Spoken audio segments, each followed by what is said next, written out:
మాజీ సీఎం జగన్ పై హోంమంత్రి వంగలపూడి అనిత మండిపడ్డారు. జగన్ నిలకడలేని నేత అని విమర్శించారు. మావిగన్ తర్వాత దొనకొండ రాజధాని అంటున్నారని ఎద్దేవా చేశారు.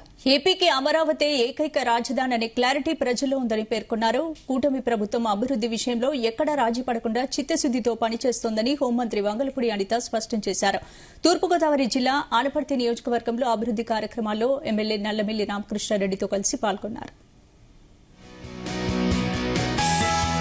లేని రాజకీయ నాయకులతో ఇలాగే ఉంటది. రాజకీయ నాయకులనాలా వ్యాపారవేత్తలనాలా అన్నది మీకు వదిలేస్తున్నా. కాకపోతే ఏంటంటే మనిషి అన్న తర్వాత, ముఖ్యంగా రాజకీయ నాయకుడు అన్న తర్వాత ఒక స్టాండ్ ఉండాలి.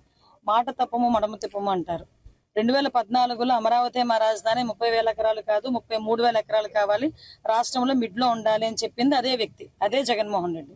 అదే జగన్మోహన్ రెడ్డి సీఎం అయిన తర్వాత ఇంకొక మాట, ఆయన ఇదే అమరావతి రాజధానికి ఉండాలి కాబట్టి మేము ఇక్కడే ఇల్లు కట్టుకుంటున్నామని ఆ రోజు చాలా మంది నాయకులు బయటకు వచ్చి ఆయన గృహప్రవేశం రోజు రచ్చరచ్చ చేశారు, మాట్లాడారు.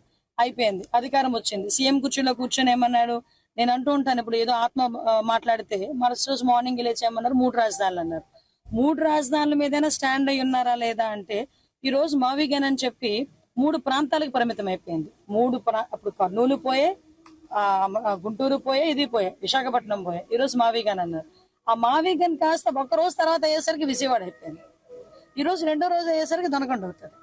అంటే నిలకడలేని రాజకీయ నాయకులతోని ఇలాగే ఉంటుంది. కాబట్టి దయచేసి ప్రజలు అర్థం చేసుకుంటే చాలు, మాకు అంతకుమించి ఇంకేం అవసరం లేదు. మా రాజధాని అమరావతి, మా రాజధాని కదా, మన రాజధాని అమరావతి. నిలకడలేని రాజకీయ నాయకులతో ఇలాగే ఉంటది.